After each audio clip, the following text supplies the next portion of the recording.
remote workers who thought that their corporation would never, ever call them back to work are now in a pickle, guys. We talked about it. I called this months ago, guys, and we're here. It's here. We're going to jump into it. And the reason why this is happening and the reason why there probably will be some good deals to come into your neighborhood based on this, guys. My name is Orlando. Welcome to the channel, guys. Make sure you hit that like and subscribe button. It really does help out the channel. Also, check in the description, check in the pinned comments, guys. I have a newsletter and I talk about things that I don't talk about on this channel. You will love it. It has valuable information that will help you in your financial journey, guys. Make sure you go ahead and click the link and join. It's free. How can you beat that? But let's jump into this, guys. Let's get it. It says return to office policies are driving people to sell their homes even at a loss. That's the key point. Even at a loss. Remember, if we could just go back. If we could just go back 6 months ago when I did videos on remote workers and people were just mad, hitting the keyboard, lifting it up, want to throw it at me. I said, Orlando, what are you talking about? When it comes to remote work, my company is loyal to me. They will never, ever force me to go back to work. You know why? Because they appreciate me. Now we're at a point where remote work, while it's still vibrant, it's not as solid as a lot of people thought. And here was my argument. My argument was this: companies are not loyal.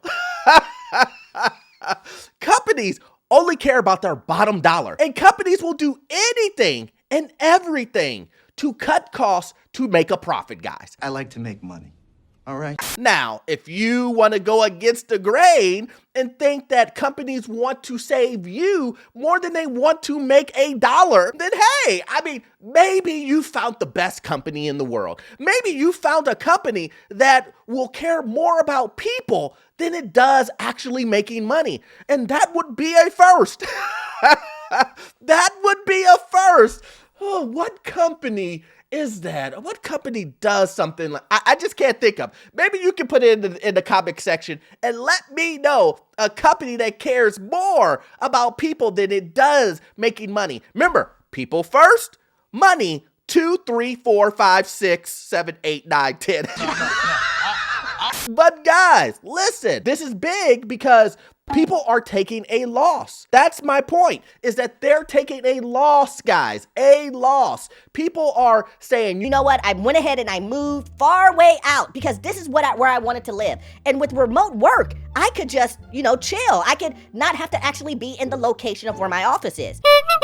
And now these same individuals, if they want to keep their job, let it be because of the pay that they're getting or some other external factor, they are deciding, you know what, I'm going to go ahead and take a loss on this. It says remote work trends are starting to reverse, and that's forcing some people to sell their homes, according to a survey by Redfin. It found that 10.1% of people who are likely to move in the next year are doing so because of the return to office policy. Now, guys, listen, I want to really key in on this. It says are likely to move next year due to a return to office policy. I talked about this in previous videos when I said that a lot of people, and I actually broke down stories where individuals were upset with their company and they had to make a decision. And this is my thing, based on the way that the economy is going, the way that people are losing jobs, the stability of jobs, a lot of people are holding on to their jobs because they don't know what's going to happen next month, 2, or next year. Things are shaky. So a lot of people are thinking to themselves, okay, I can lose this $200,000 job that I really love. And am I going to be able to find another job just like this? And the answer to that may be no. The answer to that may be maybe. But either way, the person who's making the decision thinks that it's a lot safer to go back to work, for one, and then put their house up for sale for 2 at a loss. So that just kind of shows you the mentality of where people are right now. People right now are in a survival mode, guys. A survival mode. They want to protect their income. They are saying, I want to keep my job. I don't even know if I'm going to get another opportunity at this high paying job. I'm going to ride this wave of this job until the wheels fall off. I don't even care that I lose the amount of money that I overpaid on the home. Oh, come on now. Come on. Are you with me? Here's the point. You know what I'm about to say. They shouldn't have overpaid for the home to begin with. But that's not the point. The point is that they're giving up the home at a loss. Overpaid loss, but a loss at that. During the pandemic, as remote workers flourished, some employees left big cities and bought properties in the mountain towns and other remote areas of the country. But more and more companies are beginning to require that their employees spend at least a few days a week in the office. And that's forcing some employees who fled big cities in favor of buying homes elsewhere to make the difficult decision. And this goes hand in hand what I'm talking about, guys. I say it all the time, and people come in here and think, Orlando, you're being negative. No, I'm being a realist. You should go into these situations cautious and a realist, guys. You should think to yourself, if I decide that my company's in Seattle and I'm gonna move 100 miles away from there, is this gonna bite me in the butt? Is this going to make me regret buying this house, overpaid for this house? Because a lot of these guys went ahead and overpaid for the house, moved 100 miles away from where their job was, knowing that it was a job that they want to keep, and just to get away from traffic, just to get away and live in the mountains and shoot Instagram videos and photos to say they're living in the mountains. I get it. You can do whatever you want to do. That's not the point. The point is if you would have wrote down the pros and cons of this scenario, you would have realized The way that the economy's going, this probably isn't the best decision. She has clients selling their homes after purchasing it just a year ago, near the housing market peak, because they have to move back to Seattle for in-person work. My sellers both work at the same company, which told them that they have to be in the office 3 days a week or they'll lose their job. They have 6 months to make the move, and they'll probably have to take a $100,000 loss on the home. Oh man, get Orlando a crystal ball. I mean, come on, put the Miss Cleo hat on me. Here's my crystal ball. Yep, you're gonna lose $100,000 in a couple of weeks. I mean, listen, I don't want anybody to lose money, but here's the point. The writing was on the wall. It wasn't like it was some vague thing that no one could see. It's not like I'm really telling the future, guys. Like, I see the data. I see it. Not only on top of that, but we all know corporate culture. We all know how companies are. And whenever, I'll wait. When has ever a corporation said, you know what, we will do everything to help you. We're going to do whatever it takes over money.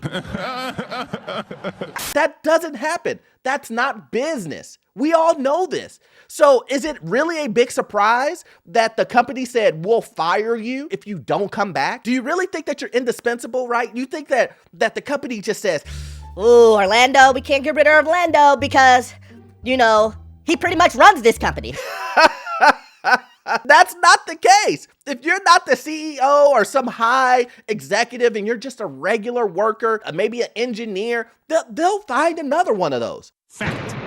If it means keeping you out and paying you and you not coming back to work and not coming to their facility that they purchased, that they got tax breaks on, they're not going to waste money in this economy, guys. And that was one of my big come home messages that I was trying to say. It says companies have asked their employees to return to office from work at least on a part-time basis, including Amazon, Apple, Alphabet, Goldman Sachs, JP Morgan, Meta, among others. Making the decision even more difficult for some homeowners is the fact that rates have doubled over the past year and above to 7%, which significantly limits the affordability for prospect home buyers, especially in higher price cities. Isn't that crazy? Now these individuals will have to take a loss on the home and re-enter the market at a higher mortgage cost, right? They're gonna have to pay higher interest, which is 8%, 7 to 8%. And here's another thing, they will overpay like they just lost money on. So you're telling me that you're gonna be forced to sell your home, lose $100,000, and then go right back into market and pay another $100,000 over asking? If I were them, I'm renting. In this scenario, I'm renting. Someone tell me I'm wrong. Someone put it in the comment section and tell me in this scenario, you think it's best for these people to buy homes right now. This is insane. This is insanity. And I know someone's going to put it in the comments. Yep, Orlando, they should buy again. So that they lose $200,000 $100,000. Yeah, I mean, that's their whole salary for a year. Gone. This is just one scenario, guys, where I think it's super important for you to focus on it because once again, at the end of the day, like I always say, your situation isn't everyone's situation. And this just proves that point. So I hope you got value out of the content, guys. But as always, you will not get all of your information from this one video.